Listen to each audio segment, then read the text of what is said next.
Hope everybody's doing well out there. I just wanted to do a video on a product that I got for the Sig P365 that I've had a lot of good luck with, and figure we talk about it a little bit. I got into the 365s a couple years ago. Was kind of a skeptic, not gonna lie. Just had some anti-Sig bias maybe, and was comfortable with the stuff I had. Finally got one of the standard 10-round models to try out, see what the fuss was all about, and straight out of the gate I just thought there was something here. Which I tend to be kind of behind the times with everything. For those of you who don't know, this is one of the most popular pistols in America right now. So as usual, I was just dragging on it. I was really impressed with how comfortable it was to carry, how shootable it was relative to its size. Obviously, the capacity relative to its size. This is a pretty small gun for those of you who haven't handled them. And over the past couple of years, both of these examples have been super reliable. I started out with my regular 365, ended up with the 365X as well. I have Holosun dots on both of them, and I've just been surprised at how much I like these guns. I think it's a great design. I'm excited to see where Sig is going to continue to take this line. So from the factory, the 365 grips are pretty narrow and pretty small. I understand why Sig decided to do that. I mean, I think there are a lot of people that are even throwing these in pocket holsters, and for stuff like that, for that application, you want to keep things pretty slim and trim.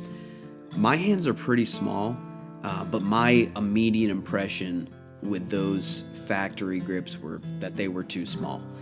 I just like to get a little bit more of my hand on the gun. I think that really helps in good shooting, is being able to maximize sort of contact with the gun. I had known about this Wilson product before I actually ended up with a 365. I was kind of intrigued by the whole idea, and I should mention, I'm sorry I didn't before. For those of you who don't know, one of the unique things about the 365 is that the serialized component is in the fire control housing. It's not in the grip frame itself. And that allows for a great deal of customization in different grips. And this whole industry of different companies making grips for the 365 has sprung up. Wilson was kind of one of the first to do it, at least in like a big way. So what Wilson did here is pretty much just thicken up the 365 grip, give you a nice beaver tail so you can get your hand high up on the gun, no slide bite issues. They've got sort of the proprietary, if you want to call it that, Wilson texturing on the side, which is great because it is not super aggressive, and this is obviously the part that's going to contact your skin if you're carrying this inside the waistband without an undershirt or anything like that. So it's smooth enough to not tear everything up on your skin, but aggressive enough to give you some traction on the side there. And then on the front strap and back strap, they went with a much more aggressive texturing, and that really allows you to lock that gun in. Great combo. I mean, a lot of companies do something similar with more aggressive texturing on the front and back, or just the front, and then a little bit of a smoother texturing on the side. And this particular pattern, both on the sides and the front and back strap, is really well executed and well thought out. And that's kind of what I would just use to summarize these grips. Just you can tell time went into this design, and they've had a lot of success with it, and rightfully so. So that's sort of the main gist. You have a magwell on both models. It's pretty slight on the standard 365 grip frame here, and it's a little bit more pronounced on the X or XL model here, and that's just a result of the way that the magazines interface with the gun. You also have the option to use Wilson's tungsten grip weights, which mount up in here in the magwell, like sitting behind the back of the magazine in the back strap. And that's a really cool idea. The idea there obviously is just to give you some more weight, make the gun more shootable. I haven't messed around with that at all, just because a big part of why I like these guns so much is that they're lightweight.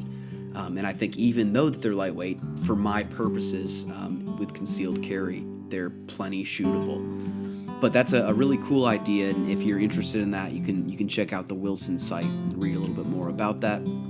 They don't run a whole lot of money. I would say if you have a 365 and you're interested in upgrading it at all, this would kind of be like the first thing I would do.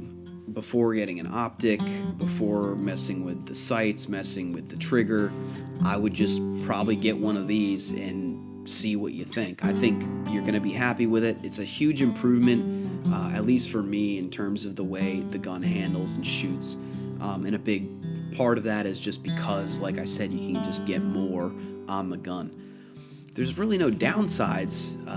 With that being said, I don't think I notice any difference in the way the gun conceals for the way I carry, which is typically appendix inside the waistband.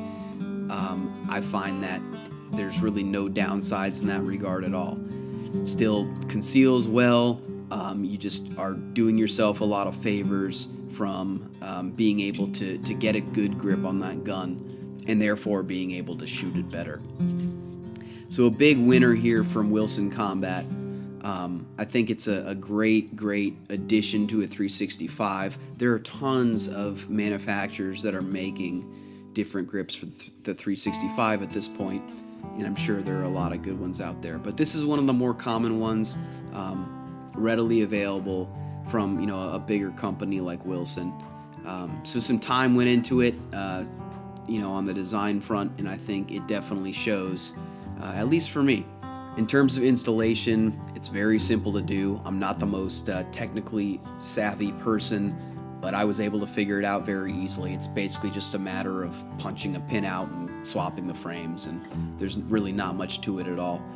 So if you have a 365 and you're interested in upgrading it, wringing out a little more performance from it, or just kind of tweaking the ergonomics a little bit, I think you really can't go wrong with this, and I would definitely take a good look at it.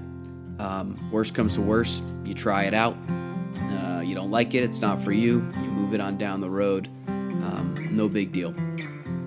So as always, I appreciate you guys watching. Stay tuned for more content on the 365s over the next year. I've been spending a lot of time with these guns, and I'm sure I'll have some stuff to say about them. Stay safe, everybody. Talk to you later.